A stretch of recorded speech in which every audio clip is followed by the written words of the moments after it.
everyone, and welcome to today's class. Today we'll be treating the revers. The revers are the front edge of a body's blouse, jacket or coat, which folds back over a line known as the crease line. So many people call this reverse collar a lapel as well, and I'm just going to show you a picture of what it looks like from the Natalie Bray's dress pattern designing book. So here it is. You can see this picture.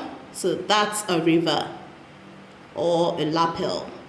See, this is the extension and this is the crease line that separates the river from the actual bodies. But before we go into creating this, we need to manipulate our pattern first. By that I mean the basic block.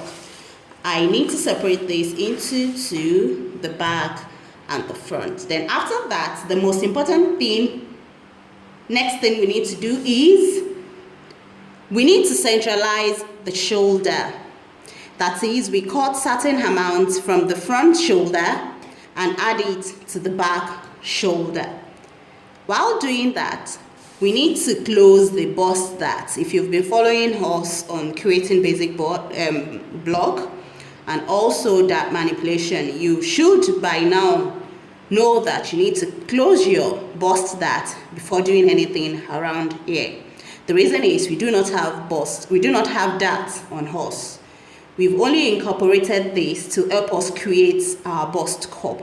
So whenever you're doing anything around your chest line or on the shoulder, you need to get rid of this dart, either temporarily or permanently, depending on what you're designing. But I'll be putting us through the stage of centralizing our shoulder. So I'll just separate this block first. Okay, so I have separated the back from the front, but if you can see, I have left some extra paper for the centralization of the shoulder. So we need to centralize the shoulder like I said earlier on, and that means Natalie suggested we do 1 centimeter down the SP, 0.5 centimeters down the NP.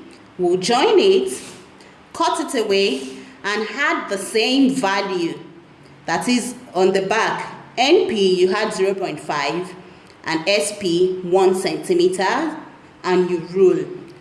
That means you've centralized your side, your shoulder.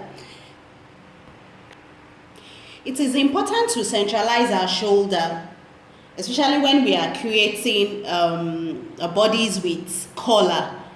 This is so that when you put on like a shirt or even a blouse, your collar does not drag the neckline backward. I don't know if you've noticed in some blouses, when you wear them, the collar tends to, pull the neck of the, especially in soft, a drapery, a little bit, a medium weight drapery fabric. The collar tends to pull the neckline backward.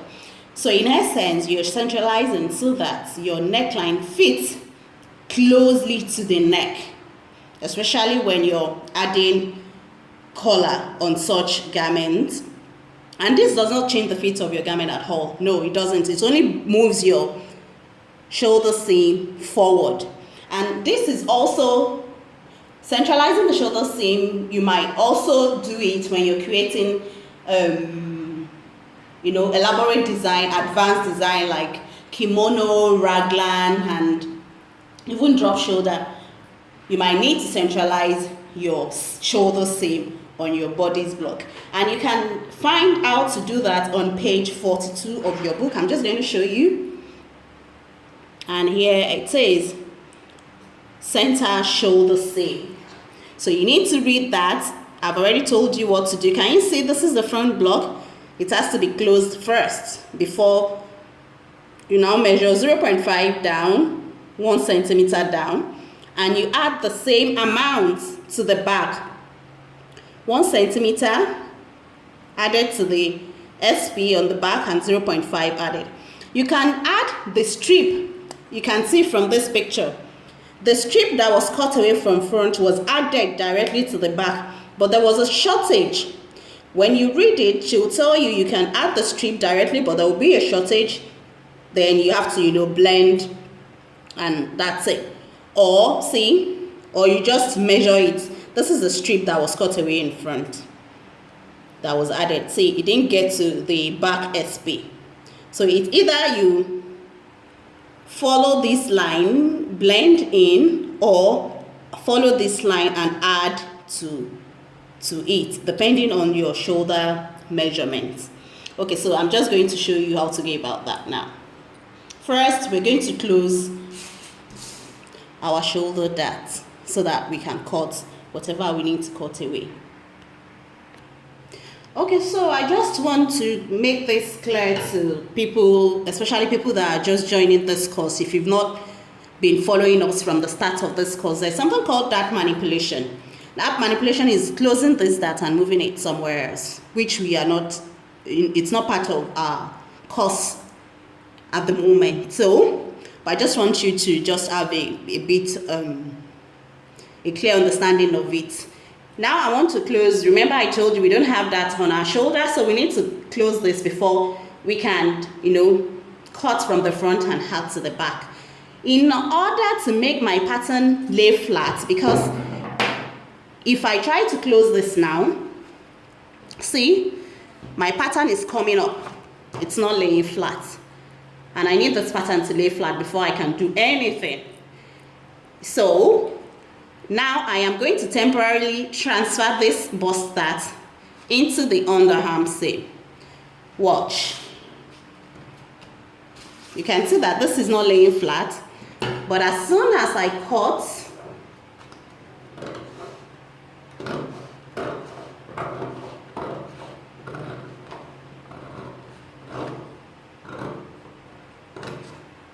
see, the pattern is now laying very flat, and all I have to do is just go ahead and close my block.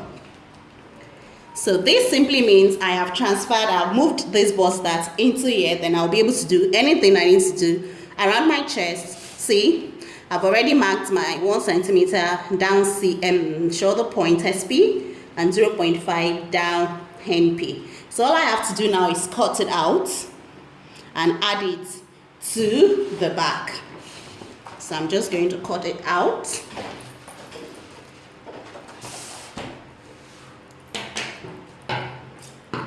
Remember I said you can add it directly to the front, to the back, I beg your pardon, or you add by measurement. If you read that part, it will tell you what I'm saying. So I'm just going to cut this out now. This is centralizing, and I'm going to add it to the back. So if we are adding it to the back, see, it's not getting to the back SP. This is because we did not close the back dart. So if you still want to maintain your back dart, all you have to do is go ahead, attach it directly like so, and just lengthen here, then you blend in. So I'm just going to tape these down first. Okay, can you see? Let me just bring this closer to the camera.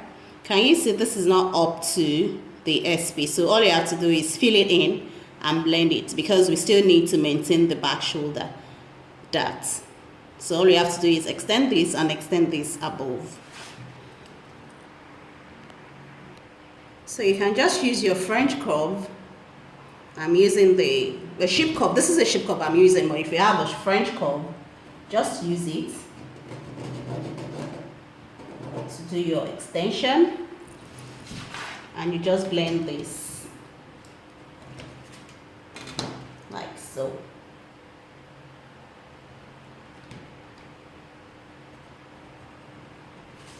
And that's it. Then the next thing is just extend your darts just above it. So you still have your bag that's there. However you want to get rid of that, that is now left for you.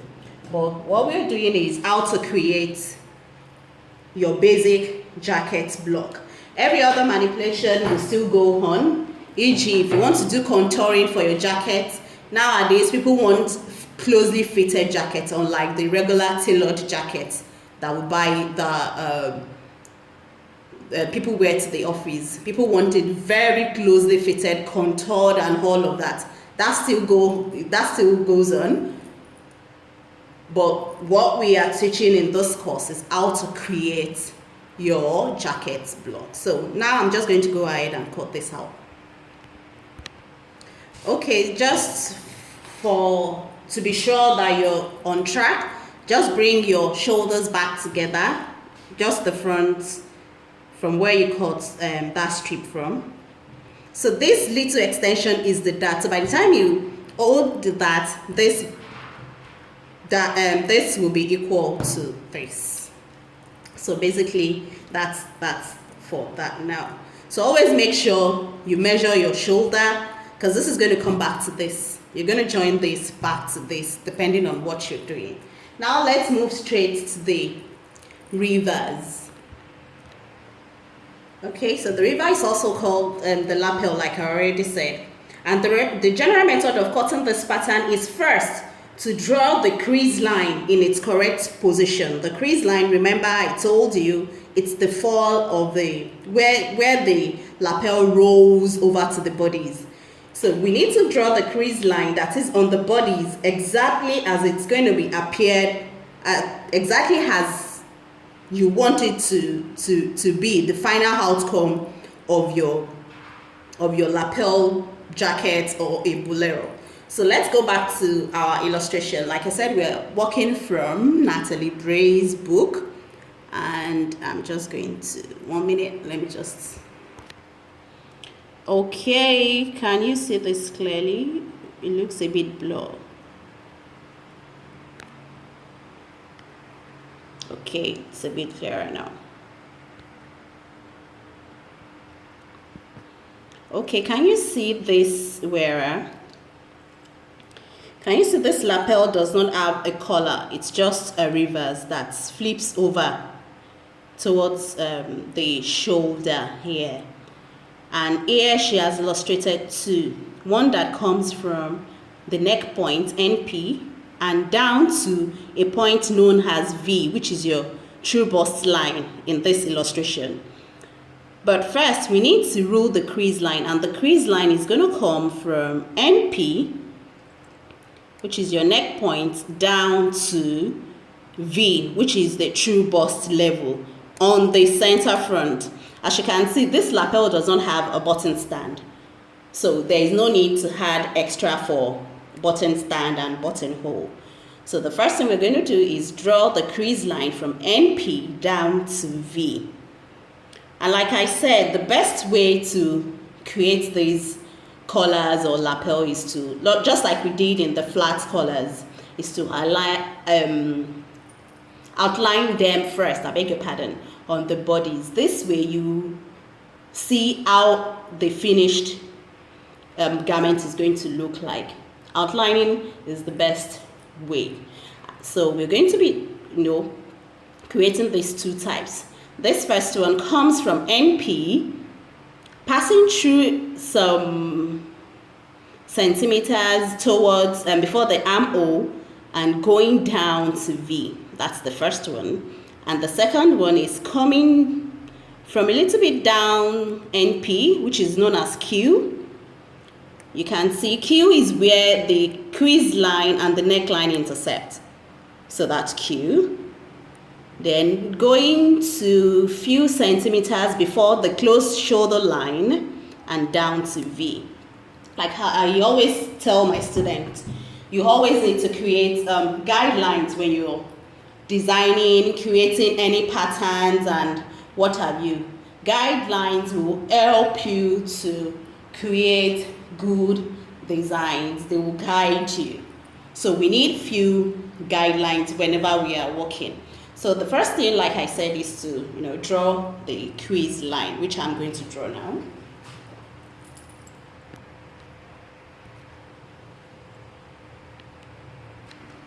Okay, so we're going to draw the crease line from NP down to our true bust line. That is the nipple, where your nipple is, that line. So you join like so.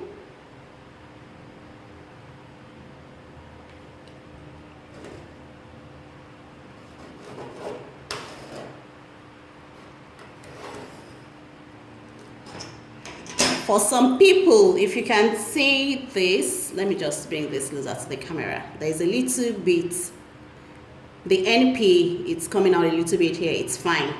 If it means you have to start your line from here, it's fine also. Because from the neckline of this client, I can't go to NP, there's a space here. It looks like I need to add some bits of extra paper underneath, but it's fine. As long as you can establish your Q. So this is our Q. This is NP. And this is our V, which is our true bust level. So the next thing to do is, we're doing the one that comes from NP first. Also, we can create another guideline. So let's say we want to measure about 5 centimeters down the base of neckline. Then we rule across. Make sure your ruler is placed straight. You can use a set square and you rule across a broken line. So that's going to guide us in creating our lapel. So from the picture, I just want to show you this. So this is the line I just created. This is the guideline I just measured from the base of down the base of neckline and I call it R.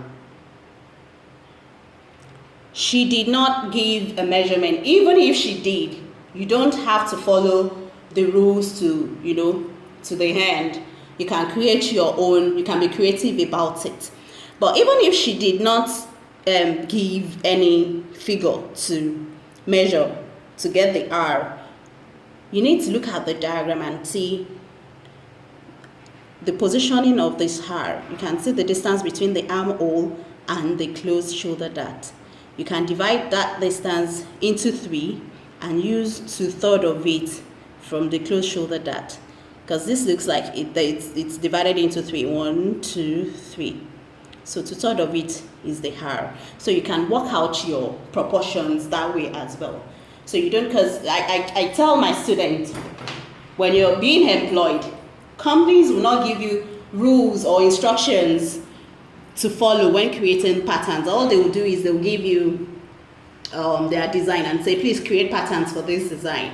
So it's now left for you to look at the design and look at what can guide you in creating your pattern. So we already said let's do 2/3. So this is 8, and 2/3 of 8 will be about 2 points, will be about 4 points, blah blah blah blah blah blah. So I'll just do here. So I'll say this is R. So this is our R. And the next thing is to join this NP to our R.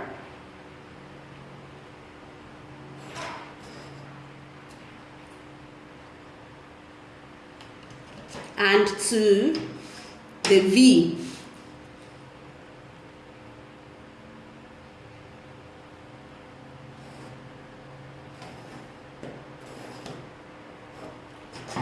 And that's it. We've completed the first task, that is NP through R to V, which is this lapel. We're going to do the second one as well, then we'll trace the two together before we continue. Also, looking at the second one, you could do the distance. You can say maybe 1 centimeter before the closed shoulder dart. Then you draw your lapel from Q, passing through. Can you see? Also, you need to study and see this is not a straight line. It's a bit curvy. You can use all your curves, your curve rulers to, you know, get this place right. And just draw out your design. That's it. So I'm just going to use our French curve.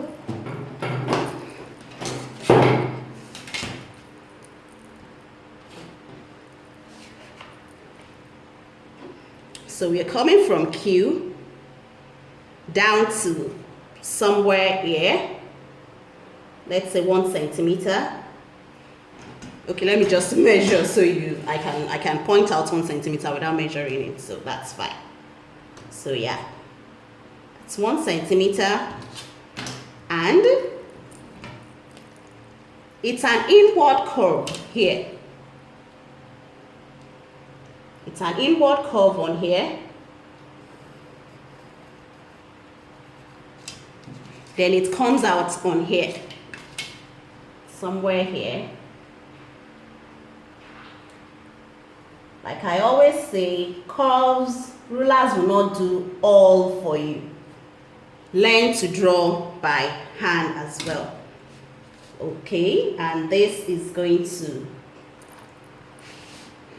here.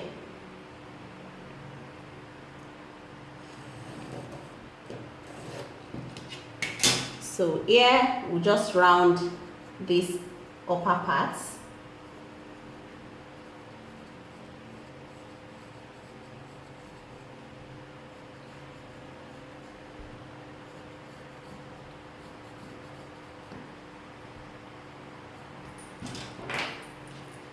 Just blend, make sure you get your desired curves.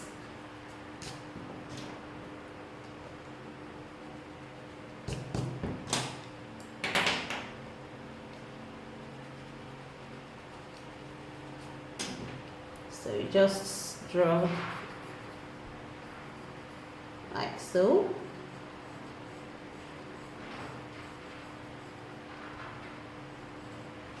And like so. So now we have these designs. Remember, this shaded part is our neckline, so it's going out. We're going to cut it out. Yeah.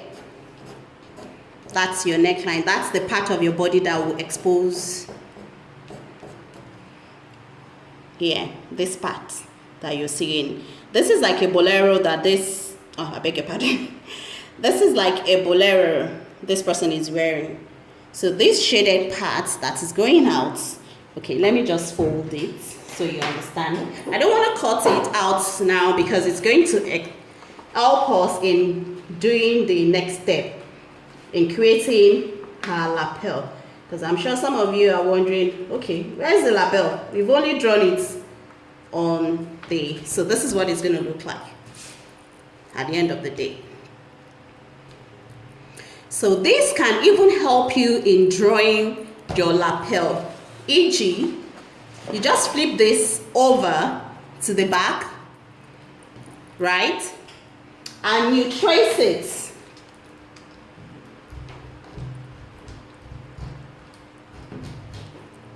You trace it from V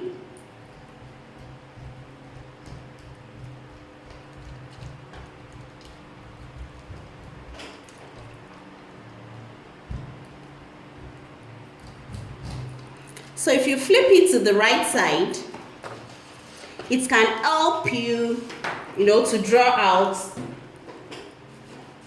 Let me just increase. Let me make this bigger. Or let me just bring this to the camera. Okay, can you see what I just traced? This is your basic lapel actually. What I just traced here is your basic lapel. Can you see? So you can use it to make different designs, make it more elaborate, following this guideline. It's quite different from the two I have drawn, but I'm saying that is your basic lapel.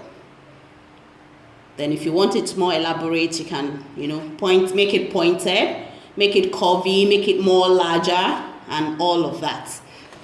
Okay, so now what we need to do is to mirror these two lapel that we've done. By mirroring, it means we need to add more paper. We need to add paper here, which I'm going to do. Okay, so the next thing is to trace these two lapel. Remember, we're doing 2 in 1. We're just, we are treating 2 different lapels at once. So I'm just going to trace this one coming from halfway the neckline and the one coming from NP. So I'm going to trace the 2 on this yellow paper. Then we'll move on. Okay, so I have pinned my pattern, and all I have to do is trace from V through to R to NP and back to V for both of them. So I'm just going to trace the second one. Okay. Make sure you exert pressure.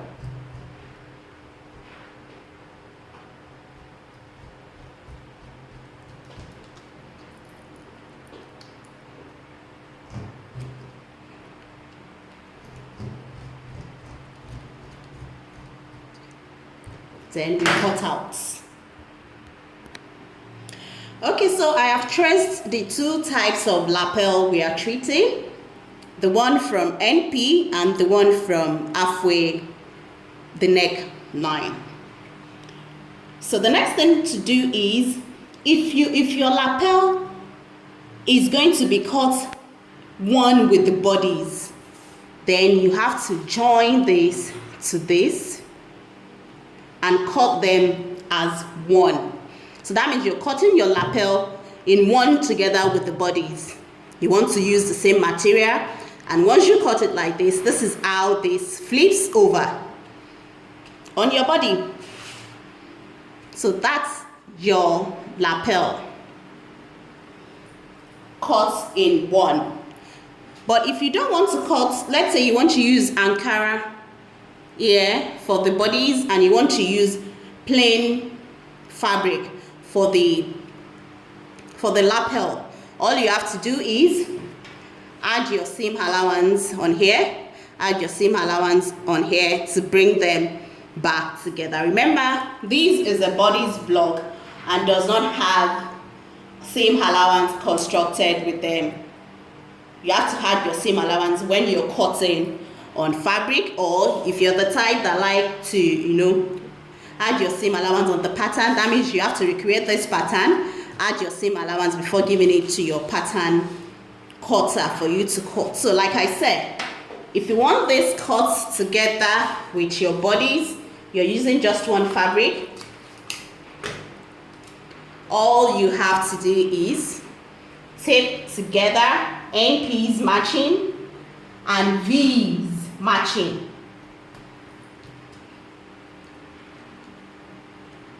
Like so.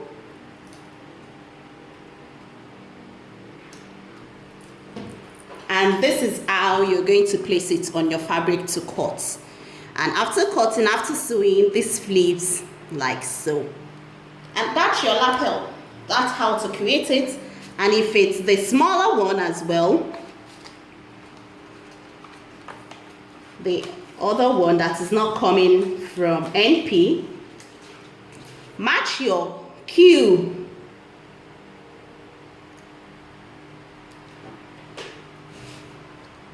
Make sure you match your Q and make sure your V's are matching as well. Like so, and you flip it to the back. That's how your finished lapel is going to look like. And that's it. That's how you create your lapel. We've looked at 2 different ones. The one coming from NP, that's your neck point, and the one coming from halfway the neckline. Remember, I said this could serve this part that we need to cut out could guide you in drawing your R. Remember, this is your R, this is your R, this is your R as well. So when I traced it, when I turned it over the other time, remember, I traced it. So this is like your R. This is another R. This is another R. So it can actually guide you in drawing different types of, your edges. You can be creative with it and draw something, more creative. Just be creative with it. Your lapel could look like this. Your R could extend and go like this. If that's what you want, then you create it. You trace this on another paper and voila, that's how it's going to look on you. On the right side, if you trace it and, put them together in front. So that's it. That's how to go about your lapel. And lapel is this one is without the collar. So we'll be looking at lapel with collar in the next class. Thank you for staying with me, and please make sure you read. That's why I have shared the books, the book PDF of the book with you. Please, I am begging you. There are loads of information in that book, and that's why I'm telling you the pages, where I'm getting things from. So for instance, this is on page 91. So you need to read. Okay, so the next one we'll be looking at is the Revers with collar. Okay, this is looking low. We'll be looking at Revers with collar, and we'll be looking at the shawl collar.